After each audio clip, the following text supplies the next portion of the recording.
नमस्कार। आज का हमारा व्याख्यान निबंध के विषय में होगा। निबंध का शाब्दिक अर्थ है बंधा हुआ, अर्थात लेखक एक विषय पर आधारित अपनी बात को बांधकर निबंध के रूप में प्रकट करता है। निबंध में लेखक का व्यक्तित्व प्रमुख होता है। यह निबंधकार के मानस का उस समय का चित्र है जिस समय वह किसी विषय से प्रभावित होता है। इसमें लेखक किसी भी विषय का पूर्ण विवेचन, विश्लेषण, परीक्षण अथवा मूल्यांकन कर सकता है।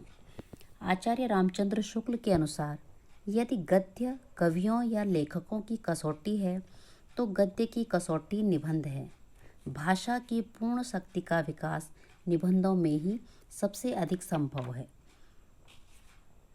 डॉक्टर भगीरथ मिश्र के अनुसार निबंध वह गद्य रचना है जिसमें लेखक किसी भी विषय पर स्वच्छंदता पूर्वक परंतु एक विशेष सजीवता और वैयक्तिकता के साथ अपने भावों, विचारों और अनुभवों को व्यक्त करता है।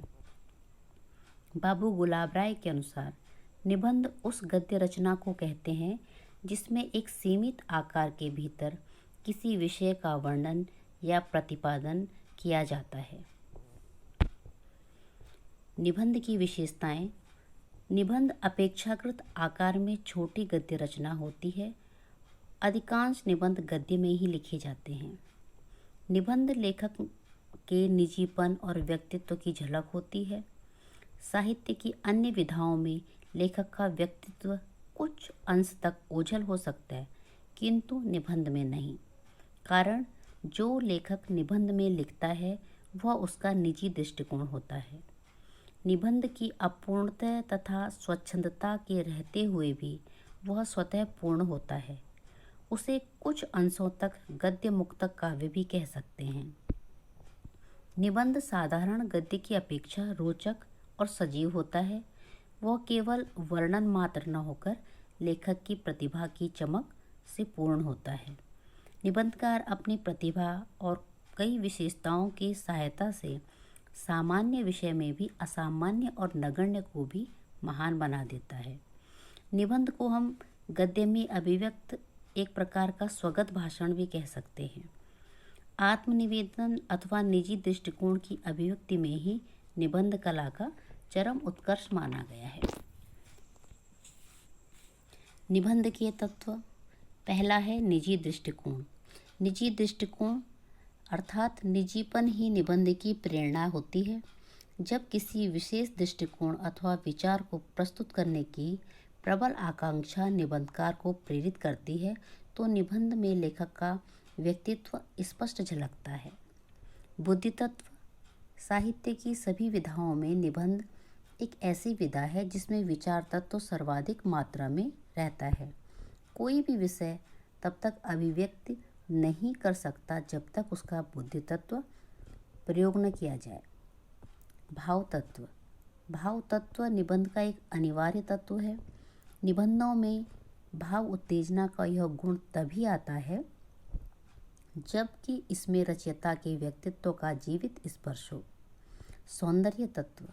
निबंधों में बुद्धि और भावों की धारा ऐसी कुशल पद्धति से प्रवाहित होती है कि पाठक के मन को अपनी ओर सहज ही आकर्षित कर लेती है।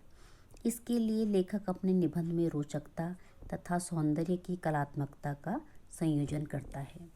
सुनियोजित बंध एक सीमित आकार की सुनियोजित रचना है।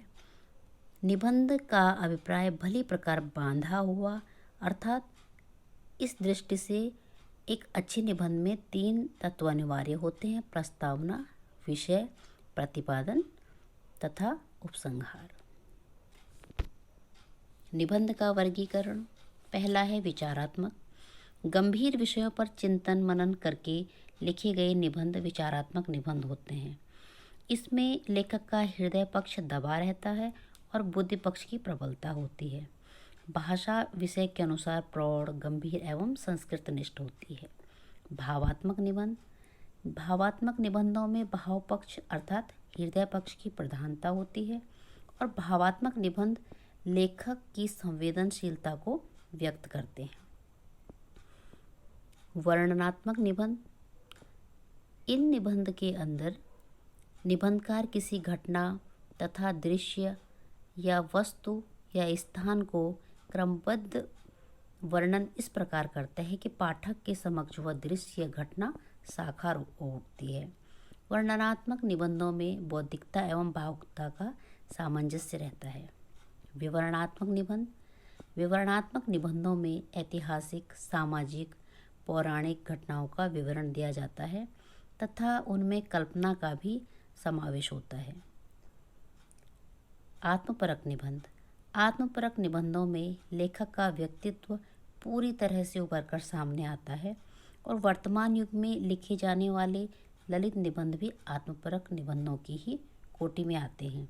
ललित निबंधों में लालित्य का समावेश भाषा, विषय वस्तु, शैली, शिल्प में किया जाता है। कुछ प्रसिद्ध निबंधकार इस प्रकार हैं। बालकृष्ण भट्ट, जिनके प्रसिद्ध निबंध हैं ढोल के भीतर पोल, खाल, वंदना, कौम, हिंदुस्तान की रईस इत्यादि। आचार्य रामचंद्र शुक्ल, करुणा, उत्साह, कविता क्या है इत्यादि। आचार्य प्रसाद द्विवेदी, कुटज, शिरीष के फूल इत्यादि।